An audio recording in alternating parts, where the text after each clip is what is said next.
जय हिंद दोस्तों। जैसे कि मैं आपको 500 प्लस जीके क्वेश्चन सीरीज करा रहा था, उसके पार्ट 10 हो चुके थे। आज पार्ट लेकर आया हूँ 11। तो हम शुरू करते हैं क्वेश्चन नंबर 151 से।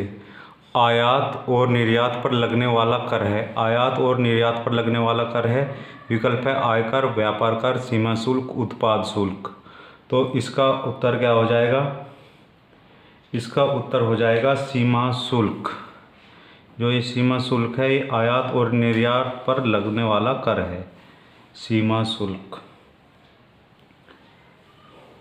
आयकर, जो आयकर होता है, आयकर नौकरी, बिजनेस, संस्था इत्यादि पर लगने वाला कर है। आयकर नौकरी, बिजनेस, संस्था मतलब कि प्राइवेट संस्थाएं होती है जो, उन पर लगने वाला कर होता है आयकर। आयकर प्रत्यक्ष कर का उदाहरण है। जो हमारा आयकर होता है, ये प्रत्यक्ष कर का उदाहरण होता है आयकर। ठीक है दोस्तों।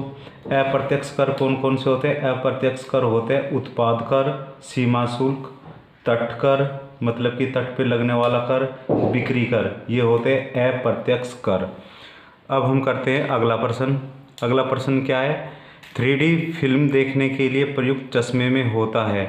3D फिल्म देखने के लिए प्रयुक्त चश्मे में होता है। विकल्प है द्विकेंद्रित लेंस, उत्तल लेंस, अवतल लेंस, पोलराइड। तो इसका उत्तर हो जाएगा पोलराइड। पोलराइड प्रयुक्त होता है 3D फिल्म देखने वाले चश्मे में।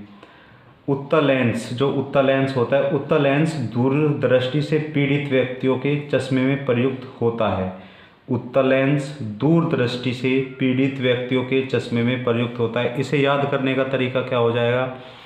उत्तल में ऊ आता है, और दूर, दूर, दूर का ऊर पकड़ लो, और उत्तल मतलब कि दूरी के लिए क्या कौन सा लेंस प्रयोग होगा?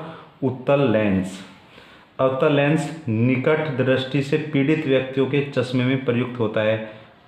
किसके लिए प्रयुक्त होता है? निकट दृष्टि से पीड़ित व्यक्तियों के चश्मे में प्रयुक्त होता है अवतल लेंस। अब हम करते हैं अगला प्रश्न। वह दर जिस पर कमर्शियल बैंक भारतीय रिजर्व बैंक को ऋण देते हैं वह कहलाती है। विकल्प है नगद आरक्षित अनुपात, बैंक दर, रेपो दर, रिवर्स रेपो दर। तो इसका उत्तर क्या हो जाएगा? इसका उत्तर हो जाएगा रिवर्स रेपो दर। रिवर्स रेपो दर वह दर है जिस पर कमर्शियल बैंक आरबीआई को ऋण देती है। कौन से बैंक? कमर्शियल बैंक आरबीआई को ऋण देते हैं, उसे बोलते हैं हम रिवर्स रेपो दर। और हमारी रेपो दर क्या होती है? हमारी रेपो दर वह दर होती है जिस पर आरबीआई कम समय के लिए अन्य बैंकों को ऋण देती है। कौन सी दर होती है रेपो दर? वह दर जिस पर आरबीआई कम समय के लिए अन्य बैंकों को ऋण देती है, वह रेपो दर कहलाती है। ठीक है दोस्तों। और रिवर्स रेपो दर वह दर जिस पर अन्य बैंक मतलब कि कमर्शियल बैंक आरबीआई को ब्याज दर पर ऋण लौटाती है। आरबीआई को ब्याज दर पर ऋण लौटाती है। और बैंक दर क्या होती है? बैंक दर जिस दर पर आरबीआई अन्य बैंकों को उधार देती है, जिस दर पर आरबीआई अन्य बैंकों को उधार देती है, होती है हमारी बैंक दर। अगला प्रश्न करते हैं।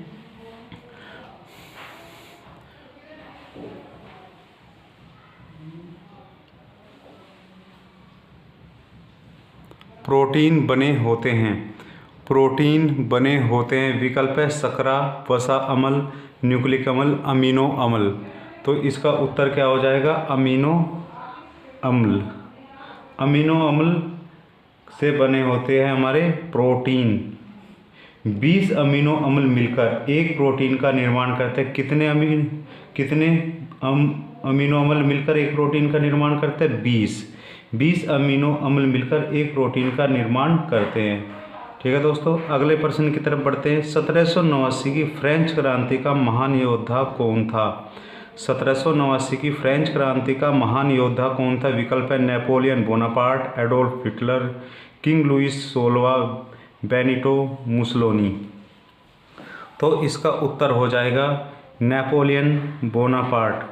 दोस्तों इसमें पूछा है महान योद्धा, ना कि उस समय उसका फ्रांसीसी क्रांति में फ्रांसीसी क्रांति के दौरान फ्रांस का शासक नहीं पूछा है महान योद्धा कौन था, तो महान योद्धा हो जाएगा नेपोलियन बोनापार्ट। 1789 के फ्रांस क्रांति का महान योद्धा था। नेपोलियन का जन्म 1769 में हुआ था। 1769 में हुआ था नेपोलियन बोनापार्ट का जन्म अजासियो में एक अजासियो पड़ता है फ्रांस में, वहाँ पर इनका जन्म हुआ था 1769 में। फ्रांस क्रांति लुई 16वें के शासनकाल में हुई थी। जो ये फ्रांस क्रांति हुई थी, शासनकाल पूछा जाए तो लुई 16वां था। ठीक है दोस्तों, फ्रांस क्रांति लुई 16वें के शासनकाल में हुई थी। मैं ही राज्य हूँ और मेरे शब्द ही कानून है। मैं ही राज्य हूँ और मेरे शब्द ही कानून है, यह कथन लुई 14वां का था। लुई 14वां था।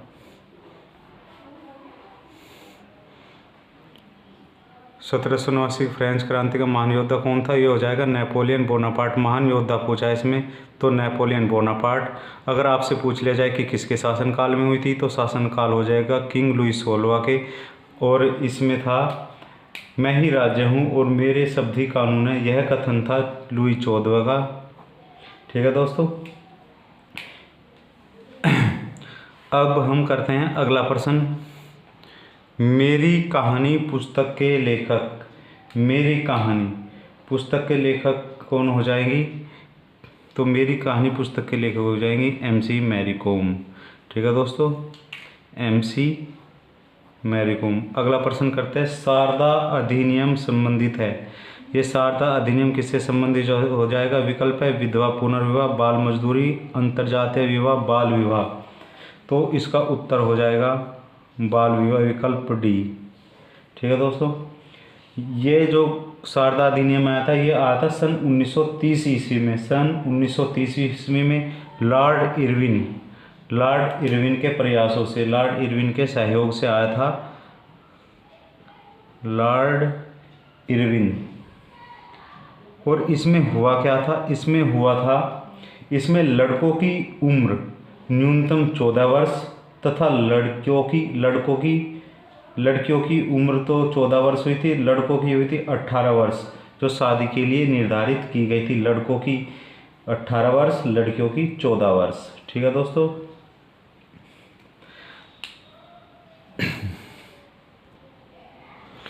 अब इसमें करते हैं हम क्वेश्चन नंबर 158।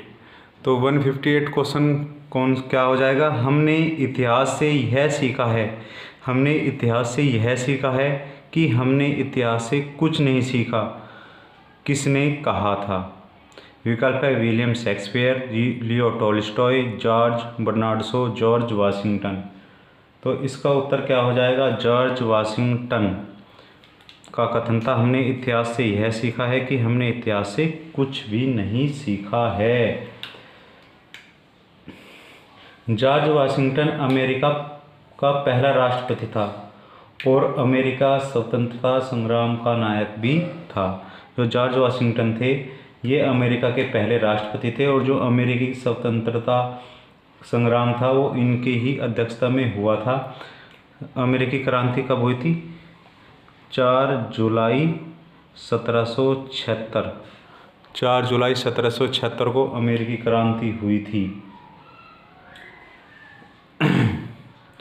जो ये लियो टॉल्स्टॉय है, इनकी पुस्तक पूछी जाती। इनकी पुस्तक का नाम था वार एंड पीस। क्या नाम हो जाएगा? वार एंड पीस थी लियो टॉल्स्टॉय की पुस्तक। अगले प्रश्न की तरफ बढ़ते हैं। इजराइल की संसद किस नाम से प्रसिद्ध है? इजराइल की संसद किस नाम से प्रसिद्ध है? विकल्प हो जाएंगे तुम्हारे डाइट, नेसेट, मजलिस, नेशनल पंचायत। तो इसका उत्तर हो जाएगा नेसेट।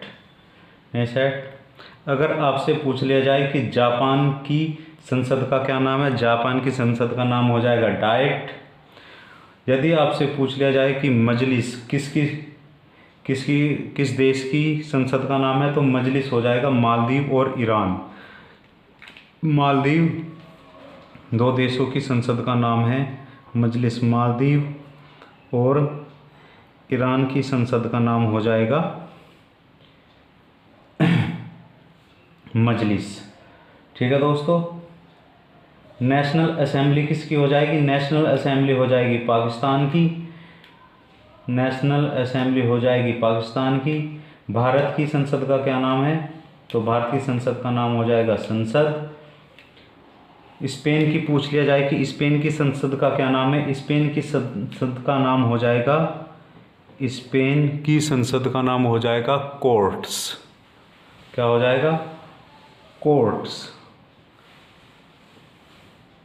स्पेन की संसद का नाम हो जाएगा कोर्ट्स। जापान की मैंने आपको बता ही दिया है। मलेशिया की क्या हो जाएगा? मलेशिया की हो जाएगा दीवान निगराह।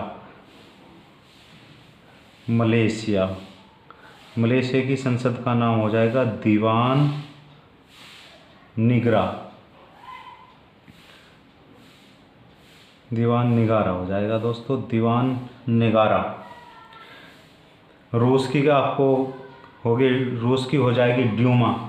रूस की संसद का नाम होगा ड्यूमा। और डेनमार्क की संसद का क्या नाम है? डेनमार्क की संसद का नाम हो जाएगा फोलकटिंग।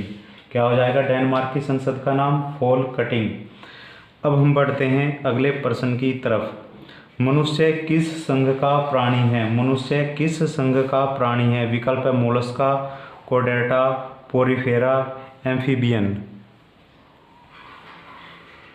विकल्प क्या हो जाएगा? Mollusca, Chordata, Porifera, amphibian.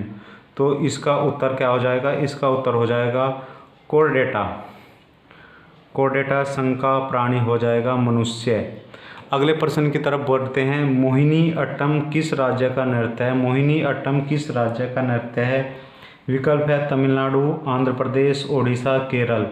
Tamil Nadu, Andhra Pradesh, Odisha, Kerala. तो इसका उत्तर क्या हो जाएगा? इसका उत्तर हो जाएगा केरल। तो इसका उत्तर हो जाएगा केरल। बिहू कहाँ का हो जाएगा? बिहू हो जाएगा किस राज्य का? ओडिशा का। बिहू हो जाएगा ओडिशा का। कथकली किसका हो जाएगा दोस्तों? कथकली हो जाएगा केरल का। कथक नौटंकी, नौटंकी हो जाएगा उत्तर प्रदेश का। कुचिपुड़ी, कुचिपुड़ी हो जाएगा आंध्र प्रदेश का। यक्षगान, ये बहुत पूछा जाता है पेपर में, यक्षगान किस राज्य का नृत्य है? तो यक्षगान हो जाएगा कर्नाटक का। गुजरात का हमें पता ही है गरबा। महाराष्ट्र, एक महाराष्ट्र का भी पूछा जाता है, महाराष्ट्र का क्या हो जाएगा? महाराष्ट्र का हो जाएगा लावणी।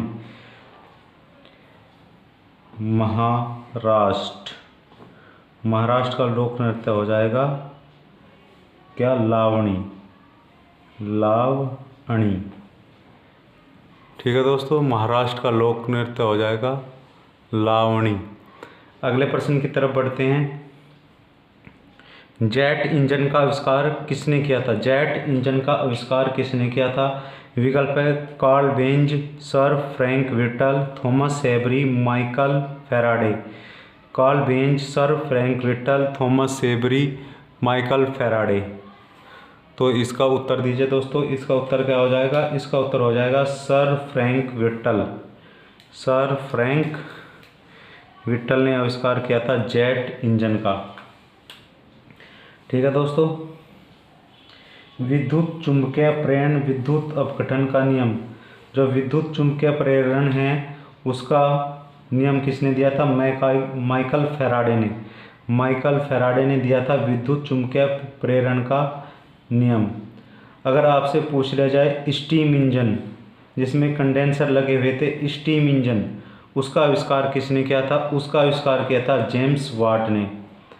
किसने किया था? जेम्स वाट ने स्टीम इंजन का जिसमें कंडेंसर लगे हुए थे, जेम्स वाट ने उसका आविष्कार किया था। और यदि आपसे पूछ लिया जाए स्टीम इंजन, स्टीम इंजन जिसमें पिस्टन लगे हुए थे, स्टीम इंजन जिसमें पिस्टन लगे हुए थे, उसका आविष्कार किसने किया था? उसका आविष्कार किया था न्यू कोमेन धाम, न्यू कोमेन धाम ने। अगर आपसे पूछ लिया जाए कि ट्रांसफार्मर का आविष्कार किसने किया था? तो ट्रांसफार्मर का आविष्कार किया था माइकल फैराडे ने ट्रांसफार्मर का आविष्कार किया था। अगर आपसे पूछ लिया जाए कि पनडुब्बी होती है, उसका आविष्कार किसने किया था, तो पनडुब्बी का आविष्कार किया था बुशनेल ने। किसने किया था पनडुब्बी का आविष्कार? बुशनेल ने आविष्कार किया था पनडुब्बी का आविष्कार किया था बुशनेल ने। अगर आपसे पूछ लिया जाए कि हेलीकॉप्टर होते हैं उसका आविष्कार किसने किया था, तो हेलीकॉप्टर का आविष्कार किया था E.R. मैनफोर्ड ने। E.R. मैनफोर्ड ने आविष्कार किया था हेलीकॉप्टर का। ठीक है दोस्तों, हेलीकॉप्टर का आविष्कार किया था E.R. मैनफोर्ड ने। अगले प्रश्न की तरफ बढ़ते हैं। सबसे अधिक स्थायी पारिस्थितिक तंत्र कौन सा है? सबसे अधिक स्थायी पारिस्थितिक तंत्र कौन सा है? विकल्प है मरुस्थल, महासागर, पर्वत या वन। या आपसे पूछ लिया जाए सबसे बड़ा स्थायी पारिस्थितिक तंत्र कौन सा है, तो विकल्प यही है, तो इसका उत्तर हो जाएगा महासागर इसका उत्तर हो जाएगा। अगला प्रश्न है, भारत का राष्ट्रीय कैलेंडर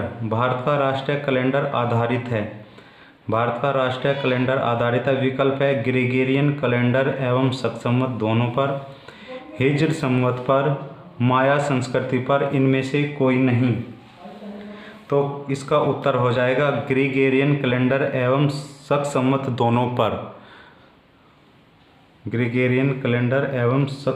दोनों पर। सक्समत कनिष्क ने 78 AD में लागू किया था। भारत ने इसे 22 मार्च 1957 को अपनाया।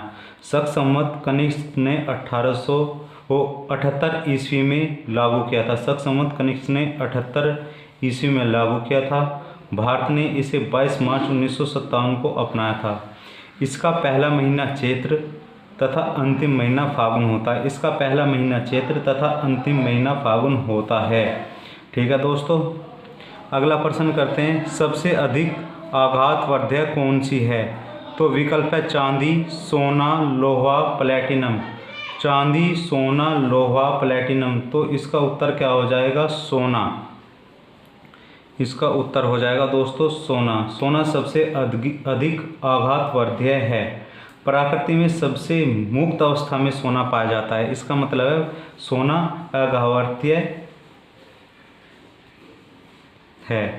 आघातवर्धक है। सोना जो प्रकृति में मूल रूप से पाया जाता है, मुक्त अवस्था में पाया जाता है सबसे ज़्यादा। भारत सोना का सबसे बड़ा उपभोक्ता वाला देश है। जो भारत हमारा देश है वो सबसे ज़्यादा उपभोग करता है सोने का। ठीक है दोस्तों, आयरन पायराइट्स होता है।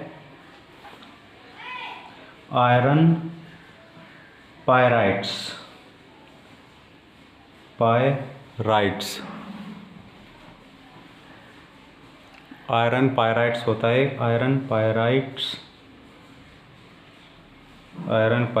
होता है।